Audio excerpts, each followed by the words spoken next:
Managed by Stuart Copeland's brothers, Miles and Ian, the police were determined to make it big. Important because the Santa Monica Civic can pay that $6 grand figure that makes the whole tour possible. These Copeland guys, these were a bit of a force. Very, very dynamic people, the Copelands. You know, their dad was one of the founders of the CIA. He was in the OSS in the war. Just have a lot of political arguments. What's this? You got a contract? You know that there's no filming on me, buddy. But they had a dynamism that was amazing that I latched onto, and you know, it was an advantage for me. And so their dynamism was part of the success. And unlike most punk bands, the police understood the importance of conquering America. And the way to do it was by playing small club after small club. I remember every little club that we played, every little toilet we played all over the Midwest, you know, the northeast of America. And I'm glad I did that. I'm just so grateful for it. It builds backbone, you know, it builds some kind of psychological armor. Yeah. And if you go from X Factor, from school X Factor, and you suddenly become an international star, I mean, where's the psychology to well, you haven't fight your apprenticeship, exactly. really, have you? And that's good work. The apprenticeship.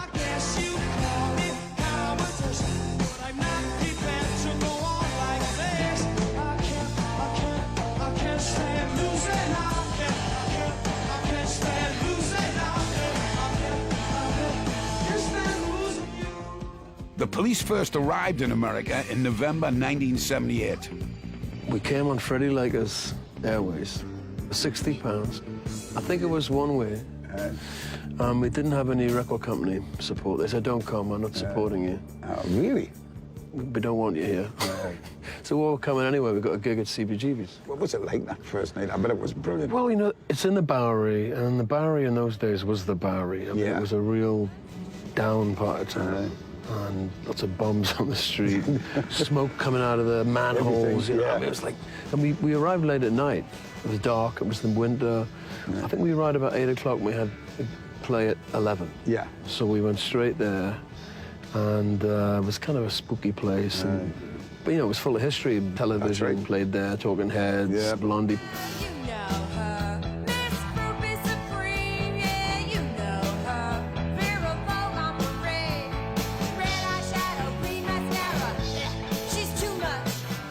You know, it was a bathroom, was a dressing room, and it was a toilet, and graffiti everywhere, and a little stage on the corner. Maybe 100 people you get in there at the most. But it looked packed, though, didn't it? Well, the record company said they didn't want to see us. Some of them came anyway, just out of curiosity why these kids would come from England with no tour support. Nobody did that. Yeah.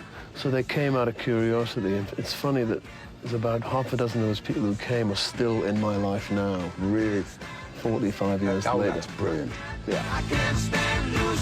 What the record company saw at CBGB's was the first leg of the police's campaign to conquer the world. We're pulling up at the site of the legendary CBGB's club, where Sting and the Police first played in 1978.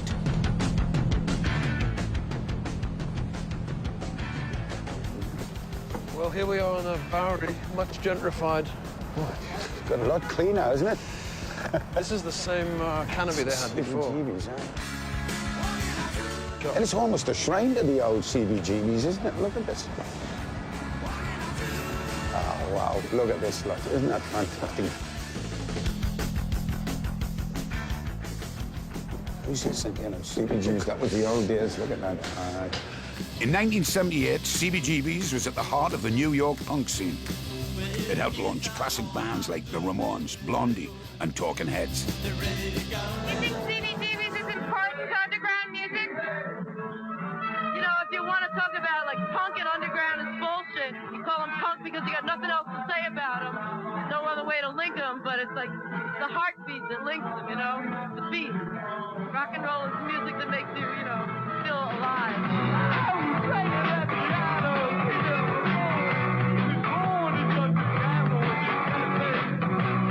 Back then, it was home for bands singing about alienation and despair, voices from the blank generation.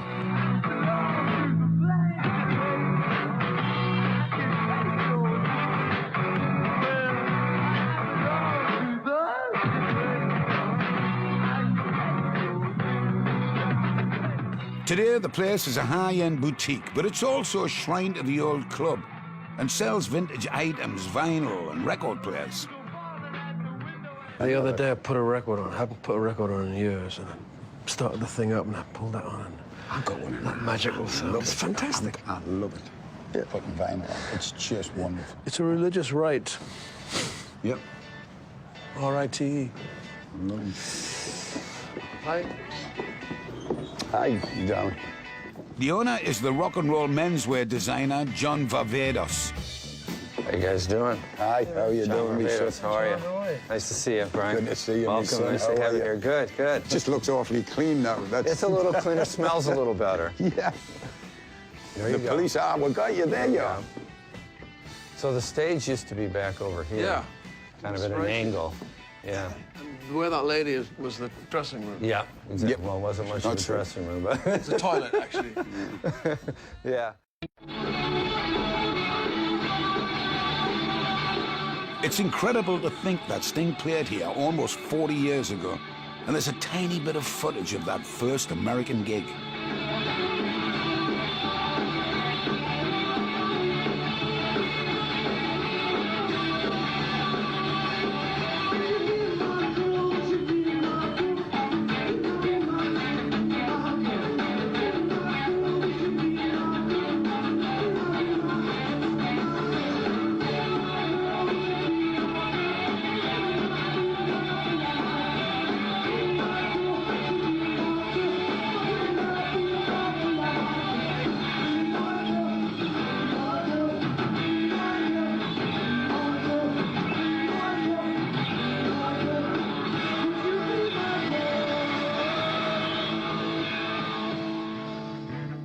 And that night, Sting even got his top off, as he likes to do. Hey, when we were young lads, hey, it's just amazing. You did a nice job here. We kept as much as we could keep because they had, you know, cleared it out before we got in here, so. Hello, can I come in? Hello, me darling. We're just looking in the old dressing room here. This used to be the dressing room for the club. Hi. Hi, nice to meet Sting. How are you, Brian? It's lovely to meet you, me darling. How are you? I'm just wondering how. Well, this was the actual size of the dressing room. Yeah. Be careful down there, me Much son. too well. The toilet of CBGB's was so notorious it was recreated in all its stinking glory for an exhibition at the Metropolitan Museum of Art. But the punk rock Kazi is no more. It's now a storeroom. Like a shirt, sir. Yes, very much. And it's very nice. Small size, that'll be me. It had been empty for 2 years when we took it over. Yeah. And we tried to keep as much of the history that we could in here for sure, you know. The shrine. Yes, exactly. Well, you can feel the spirit here, though. You know, that sometimes, you know, you can just... You know, we've done about 150 live shows here over the last 9 years that we've been here, and everybody who plays says that there's something electric that happens, there's a spirit, there's something living in the walls here. It's pretty, every single person says that. I mean, Too many stories. Paul to- Weller came over with the Jam here. The first place they ever played was here, and Paul played here a few years ago. And he said it was one of his best gigs in the last 10 years. He goes, something happened that night when we were playing here, you know. I think music seeps into the walls. Yeah. I really do. Yeah, and it stays in the atmosphere. You know, the different people that have played here, you know, they'll always leave something behind, you know? Oh, yeah. Nearly. Ooh. Close. A demolished. Yeah, it's been dropped. And cool clubber in here, so thinking here. You know, there's people reading books. You wouldn't have been able to do that in here. No. The spirit of CBGB's has been preserved, but like everything else in the area, it's been smartened up and gentrified. Kind of sad, isn't it? I don't know. I think it's interesting. I'm not really nostalgic. I am. I'm I not. get like that. Yeah, I just get nostalgic and I guess you're just looking for that feeling you had all them years ago. But life moves on. Life moves We'll roll on. on. Let's live in the son. moment. We'll keep rolling on.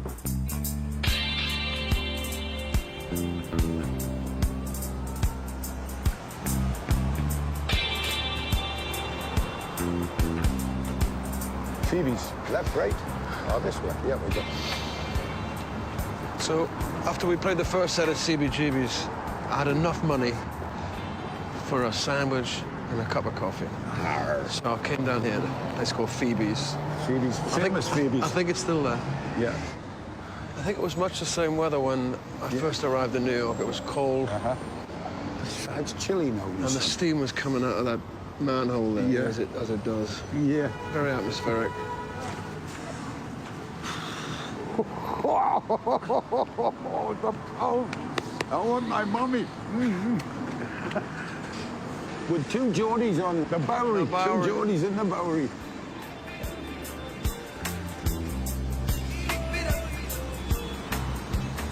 This is Phoebe's.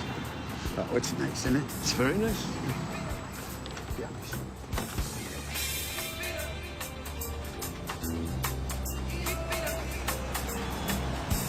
So, Brian, this is Phoebe's.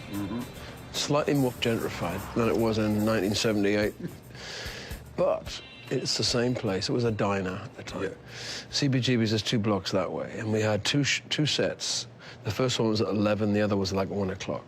We played for 40 minutes, so I had like an hour off. Yeah. So I walked down the street, I was starving, I hadn't eaten anything since I was on the plane. And I had enough for a sandwich or a salad and a coffee, that was it. And so I got a lovely chef salad. I'd never seen a salad as big as that.